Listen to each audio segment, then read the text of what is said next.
میلاد النبی صلی اللہ علیہ وسلم کی حقیقت کیا ہے، ضرورت کیا ہے اور تقاضے کیا ہیں، اس حوالے سے کچھ گزارشات عنوان گفتگو رہیں گی۔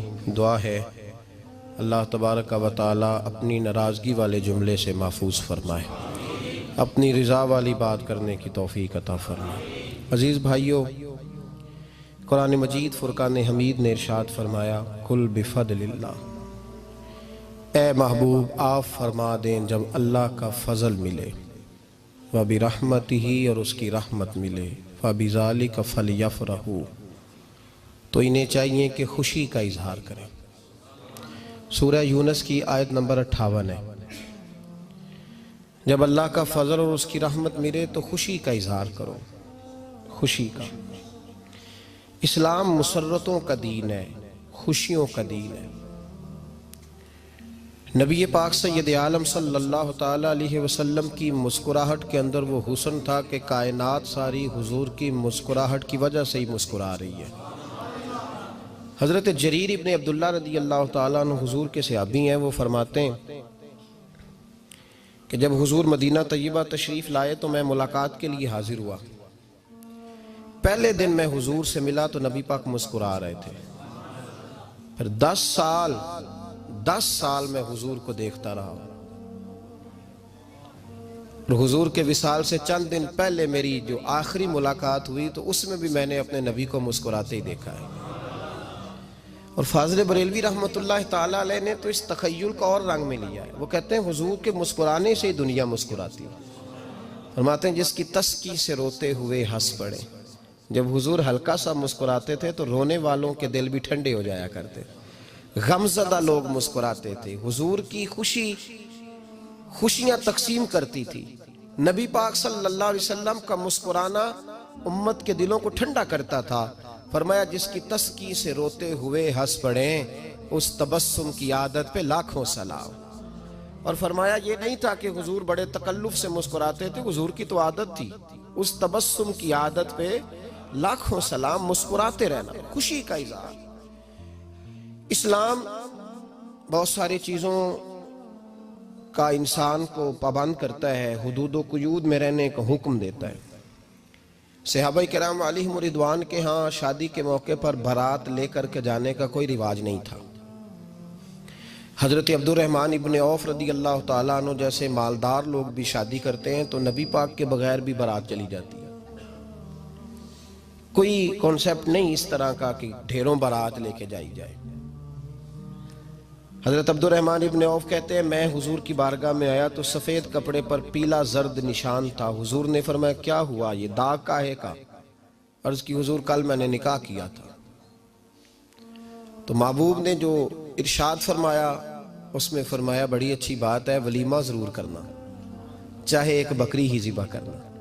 بارات نہیں لے کے جائی جاتی تھی، ولیمے کا حکم دیا۔ اور بخاری میں نبی پاک نے یہ بھی فرمایا جب تمہیں کوئی ولیمے کی دعوت دے تو جایا کرو۔ اچھا، اب شادی کے موقع پر جو بارات لے کے جائی جاتی ہے تو اگرچہ حضور کی سنت نہیں لیکن اسے ہم حرام نہیں کہتے، اسے ہم ناجائز نہیں کہتے، ہم نہیں کہتے کہ یہ تو نے غلط کیا۔ اگرچہ لے جانا حضور سے ثابت اس مروجہ انداز میں ثابت نہیں اس طرح ہمارے ہاں جاتے ہیں، لیکن ہم پھر بھی اسے ناجائز۔ کسی صحابی نے اپنے بچے کی شادی پر اپنے گھر میں لائٹنگ نہیں کرائی، لیکن آپ کو دنیا کا کوئی عالم یہ فتویٰ نہیں دے سکتا کہ لائٹنگ کرانا حرام ہے۔ آپ شادی کے موقع پہ ساری گلی سجا لو، آپ ساری چھتوں پہ لائٹنگ کرا لو، کوئی آدمی یہ آپ کو فتویٰ نہیں دے سکتا کہ شادی کے موقع پر لائٹنگ کرانا جائز نہیں۔ کبھی سنا ہے آپ نے کسی سے؟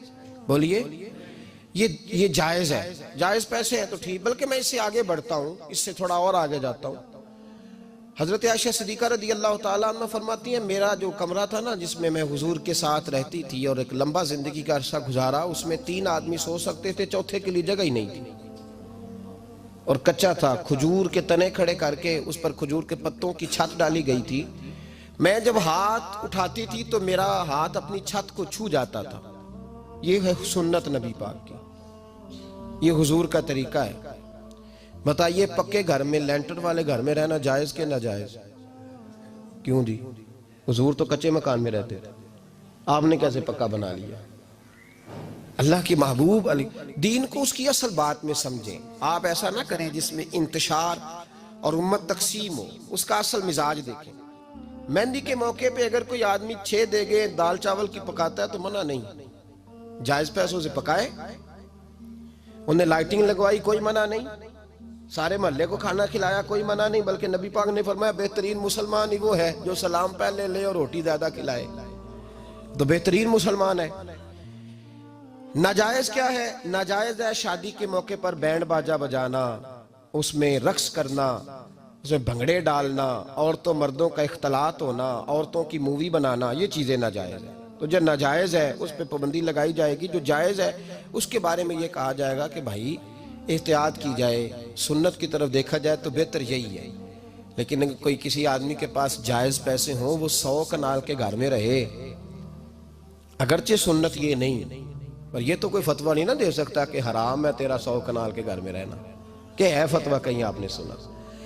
تو ہمارے ہاں تکلیف کا معاملہ یہ ہے. دیکھیں میرے بھائی, کسی بھی صحابی نے, بڑے درد کے ساتھ بات کر رہا ہوں اور یہ میرا درد ہے, میں درد سے اپنے دل کو, اپنے ایمان کو حاضر ناظر کہہ کے بات کر رہا ہوں. امت بٹ جاتی ہے ہر موقع پہ یار, ہر جگہ ہی تقسیم ہو رہی ہے امت مسلمہ. ہر روز کچھ نہ کچھ فتوے ایسے مل جاتے ہیں جس میں دراڑیں پڑتی ہیں. کسی صحابی نے کسی مسجد کے اندر اشتہار چھپوا کے اعلان کرا کے درس قرآن کرایا ہے کبھی؟ سیرت النبی کا جلسہ, ختم بخاری, مدرسے کا دستار فضیلت کا جلسہ, آپ نے اشتہار پڑھے ہیں نا یہ سارے مکاتب فکر کے, ہوتے ہیں کہ نہیں ہوتے؟